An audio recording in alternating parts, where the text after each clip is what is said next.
Good morning.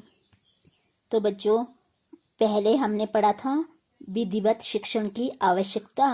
आज पढ़ेंगे हम भाषा शिक्षण के सामान्य सिद्धांत।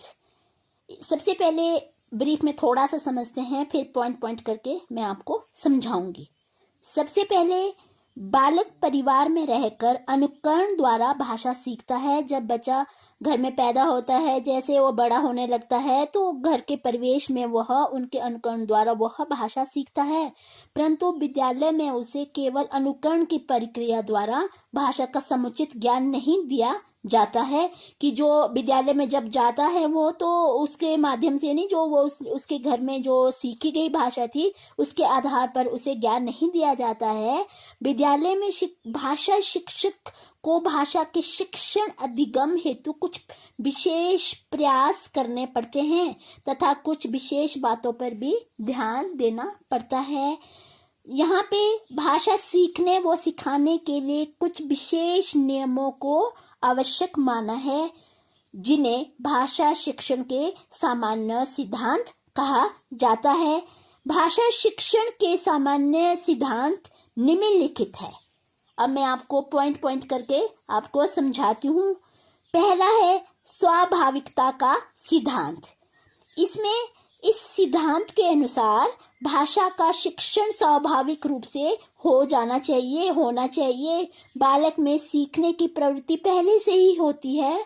परिवार में वह सबसे पहले अनुकरण द्वारा बोलने का वह प्रयास करता है और माता पिता आदि द्वारा वह शब्दों को समझने का भी वह प्रयत्न कर रहा होता है। इसी प्रकार जब वो विद्यालय में भी भाषा शिक्षण के दौरान शिक्षक का प्रयास ये होना चाहिए कि वह स्वाभाविक रूप में बालक को भाषा ज्ञान का प्रयोग करना सिखाए। जिस तरह से सबसे पहले क्या उदाहरण है कि बालक घर के एक शब्द बोले जाने वाले, जैसे उसने क्या सीखा, पा अर्थात मुझे पानी दो। उस बच्चे ने सीखा ये एक शब्द को बोलना सीखा। तो विद्यालय में भी भाषा शिक्षण का कार्य वाक्य से ही आरंभ किया जाना चाहिए। उसके बाद उसे शब्दों तथा अंत में उसे ध्वनियों का ज्ञान दिया जाना चाहिए। उसका बाद जब परिवार में रहकर बालक सबसे पहले बोलना वो जब सीखता है, तो विद्यालय में भाषा शिक्षण के अंतर्गत बालक को मौखिक भाषा का प्रयोग करने में सबसे पहले सक्षम बनाया जाना चाहिए, निपुण बनाया जाना चाहिए। मौखिक कौशल में जब अपने वह भाव और विचारों को स्पष्टता के साथ अपने भाव और विचारों को अभिव्यक्त करेगा, उसमें सक्षम होगा, तभी उसे भाषा के लिखित रूप का ज्ञान होगा। हम ये भी कह सकते हैं कि भाषा के मौखिक रूप में यदि बालक उच्चारण संबंधी त्रुटि करता है, तब सबसे पहले शिक्षक अध्यापक को उसके दोषपूर्ण उच्चारण के कारण उसका खोजना है कि उसका किस शब्द को उसने गलत बोला है। उसके दोषपूर्ण उच्चारण के अन्य कारण भी हो सकते हैं, जैसे उसने क्या किया कि घर पर माता पिता द्वारा उसने अशुद्ध उच्चारण करना सीखा, या बालक द्वारा सही उच्चारण स्थान या वाग्यंतर का प्रयोग न करना आदि। तो यह शिक्षक को शुद्ध उच्चारण करने के लिए प्रेरित किया जाना चाहिए। तो ये था बच्चों पहला पॉइंट, स्वाभाविकता का सिद्धांत। अब जो दूसरा पॉइंट है वो है क्रियाशीलता का सिद्धांत। इसमें बालक अत्यंत क्रियाशील होते हैं।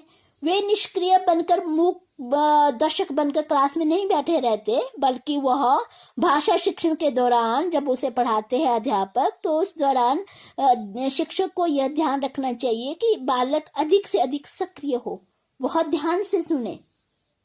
यदि वो बालक कक्षा में निष्क्रिय होकर बैठा रहेगा, तब शिक्षा व भाषा दोनों के प्रति उसमें अरुचि उत्पन्न होगी। वो इंटरेस्ट नहीं लेगा, वो रुचि नहीं लेगा जब तक वो चुपचाप बैठा रहेगा। तो हमें क्या करना है कि मॉन्टेसरी, डाल्टन आदि जैसे विद्वानों की विभिन्न शिक्षण पद्धतियों को हमें प्रस्तुत किया जाना चाहिए। जिस तरह से वैसे तो इस सीखने का मूल सिद्धांत है क्रिया द्वारा ही ज्ञानेंद्रों को शिक्षा मिलती है, और ऐसे शिक्षण द्वारा आगे चलकर बालक के व्यक्तित्व का भी विकास किया जा सकता है। और उसके लिए इस सिद्धांत का पालन करते समय अध्यापक का प्रयास होना चाहिए सबसे पहले कि वह बालकों को मौखिक अभिव्यक्ति के लिए अधिक से अधिक उसके अवसर दिया जाए। और जिस तरह से उदाहरण के लिए मैं आपको समझा रही हूँ कि उन्हें किसी वस्तु या चित्र को दिखाकर उसका वर्णन करने के लिए अवसर दिया जाना चाहिए, किसी घटना या कहानी को सुनाने का अवसर प्रदान करना और या वार्तालाप करने के लिए उसे प्रेरित करना। दूसरा, हम ये भी कह सकते हैं कि बालकों को मौन वाचन या स्वस्वर वाचन करने के लिए भी प्रेरित किया जाना चाहिए और बालकों को उचित स्वर, बलाघात, कविता पाठ करने के लिए भी प्रेरित किया जाना चाहिए। तभी बालकों की रुचि बनी रहेगी, तभी वह सीखेगा। मूक बधिर की तरह बैठा नहीं रहेगा, निष्क्रिय बनकर वह दर्शक बनकर वह बैठा नहीं रहेगा। और उसके बाद आता है थर्ड पॉइंट जो आता है वह है रुचि का सिद्धांत। अब हमने बच्चों में रुचि उत्पन्न करनी है, तो वर्तमान शिक्षा प्रणाली बाल के मनोवैज्ञानिक दृष्टिकोण पर ही आधारित है तथा वह क्या है, बाल केंद्रित, विषय केंद्रित नहीं, वह बाल केंद्रित होना चाहिए। यह मनोवैज्ञानिक सत्य है कि आवश्यकता की भावना व रुचि के कारण ही मनुष्य कुछ नया सीखने के लिए प्रेरित होता है। और इस प्रकार से रुचि के अभाव में, अगर उसमें रुचि नहीं तो उसके अभाव में जो शिक्षण जो सिखाया जा रहा है, शिक्षण व अधिगम दोनों ही प्रक्रिया दुष्कर हो जाएगी, यानी हमें पढ़ाने का कोई फायदा नहीं होगा, क्योंकि जो बच्चा इंटरेस्ट रुचि नहीं ले रहा है तो शिक्षण व अधिगम का कोई फायदा नहीं होता है। जब तक बालक के मन में भाषा सीखने की रुचि नहीं होगी तब तक वह भाषा सीखने के लिए गंभीर प्रयास भी नहीं करेगा। जब तक बच्चे में इंटरेस्ट नहीं होगा, रुचि नहीं होगी। भाषा शिक्षण के द्वारा बालक को केवल भाषा ज्ञान प्रदान नहीं किया जाना चाहिए, बल्कि चारों कौशलों में भी उसे निपुण बनाया जाना चाहिए। ये था आपका थर्ड पॉइंट, रुचि का सिद्धांत।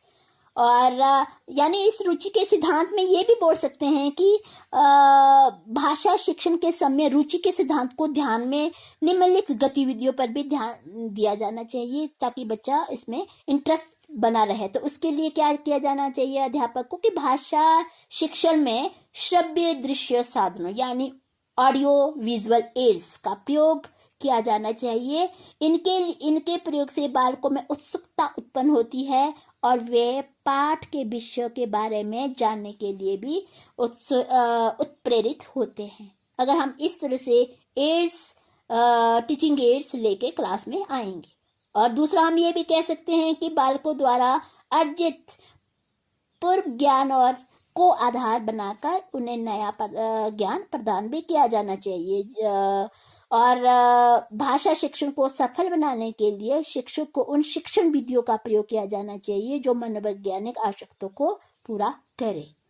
और कक्षा में बालकों के पूर्व ज्ञान को पाठ्य विषय से जोड़ने और भाषा शिक्षक को ऐसे प्रश्न पूछने चाहिए जिससे उनकी योग्यता और क्षमता के वह अनुकूल हो।